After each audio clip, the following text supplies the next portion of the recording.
Namaste. In this video, we will look at a sample machine learning project. The basic outline goes something like this. We will do some basic EDA, then some data pre-processing using a column transformer. That is, we will encode the categorical variables and optionally standardize the numerical variables. And then we will build the model, and then we'll select the best model out of a bunch of them using grid search CV. Then we'll save the best model using joblib, and then we will make predictions on an unseen data point to see how our model is doing. Now first we will import all the necessary modules and the libraries, and now this is the dataset that we'll be working with. Now this is basically a database of 1,000 students who appeared for math, reading and writing exams. Okay, and there were a few students who wrote math and reading exams, but they couldn't appear for the writing exam. So they approached the professor and they gave a valid reason, and the professor acknowledged and accepted that reason. And now, instead of setting a new paper for them for just this one exam, the professor decided to make a machine learning model and predict the best possible score for them, for those students, so that which will save him some time. So now the task for us is to build a model that will predict the writing score for those few students. Fine. So first we see that we have no missing data for these 1,000 students, which is good. Now the scores list, this will hold the column values for the column names for the 3 exams which we will use for the EDAs. Now we'll first build some basic histograms. So all of these three, they look fairly Gaussian. They have a little bit of skew and kurtosis, but these values are very low and they do look slightly left skewed, but they can be approximated to be now fairly Gaussian. Okay, now we'll just do a describe upon this to see the numerical variables, and we see that the maximum value is 100 for each of these exams, and for math somebody scored a grand total of 0 marks, which is the minimum.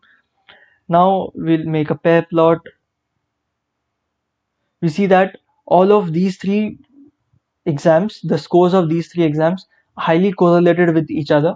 So if a student scored very well in one exam, it means that he or she would have scored high marks or very good marks in the other exams as well. So that is one key takeaway from that. Now let us look at the lunch type versus the scores. We see that the free or reduced lunch students who ate free or reduced lunches, they scored comparatively lesser marks than students who ate standard lunches for all of these 3 exams, for the math, reading and the writing exams. Next, the score versus the race or the ethnicity. So we see that the group E students, they tend to outperform the other groups of students in all of these 3 exams, and the group A students, they score the least in all of these 3 exams. So next is the score versus gender. So we see that males outperform females on an average in the math exam. However, females score better than males in reading and writing exams. Okay, now scores versus whether the students completed the test prep course or not. So here we see that the students who completed the test prep course, they scored a little higher than the ones who did not complete them in all of these 3 exams, especially in the writing exam. Now scores versus the parental level of education. So we see that we have 6 different varieties of educations of students, of the parents, and there's nothing much to decipher in the math exam and neither in the reading exam or in the writing exam, except for the high school one. High school one has a higher range of values, right? And the 25th quantile is also pretty low. Now we will split the feature vector and the dependent variable. So our dependent variable is the writing score. This is the target. Now the categorical columns, so these are the categorical columns, and we'll one hot encode them in just a moment. So here's the column transformer. Now this first step, the standard scaler, this is optional because we will build a non-linear model, a tree-based model. So for tree-based models, scaling is not important. So we can skip this, or we can also keep this it doesn't really matter. The scaling really matters when you're making a linear model, right? So it is sensitive to that. Now we'll do a one hot encoder for the categorical columns this way, right? Now we'll make a pipeline. So if I just see what this CT object is, if I do a ct.fit transform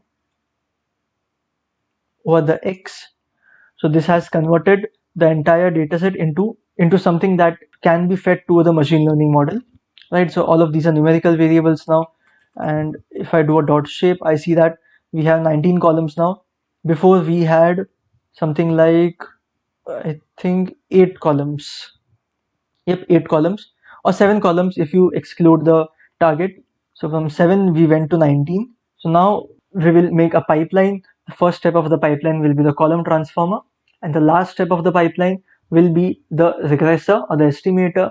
In this case, we'll be using the light GBM regressor. Okay. Now we'll do a grid search CV to find the optimal set of parameters that will maximize the performance for us. Okay, and we will look at these ranges of estimators or the trees and these three types of the boosting types.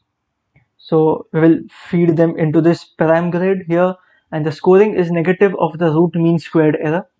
Okay, so we'll basically be judging the results of the models of the different models on the root mean squared error or on the RMSE. So I'll just run this param grid and then grid search CV. Now I'll fit the entire data set upon this, and this will make a 5-fold cross validation behind the scenes. All right, so now we are done, and if I run this cell now, this will give me all the models that were fitted.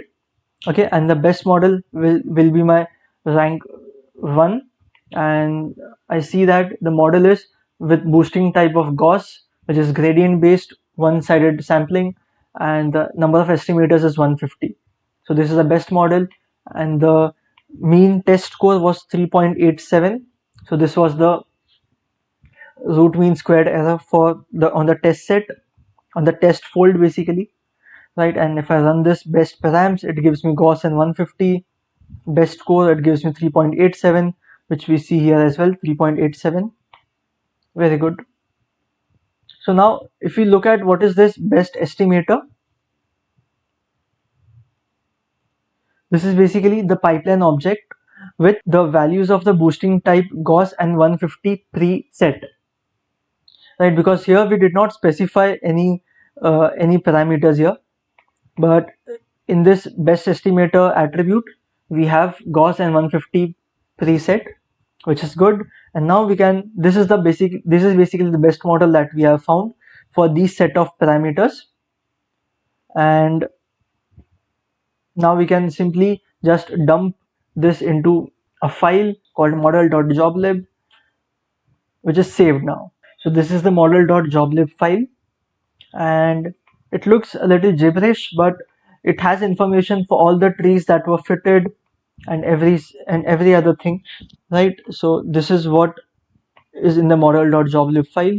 And now if we want to import that file, then we can do joblib.load and the name of the file with the location of the file. So I'm saving it in MDL model. Very good. Now it is time to make some predictions on a new data point that was not seen by the model. So basically a new student has come in that has given only math and the reading exam, and we want to predict how much that student would have scored in the writing exam, right? So these are some characteristics of that student, right? These are random numbers. So now we'll do a model.predict q, and this gives us 80.309. So this student will be expected to score around 80.3 marks in the writing exam. So this was a very quick and dirty machine learning application on a data set. And this basically, this root mean squared error 3.87, this is quite decent. This is not the best, and maybe you can try finding a better result with some other regressor like linear regression or a random forest or a decision tree, and see if you can come up with a better model.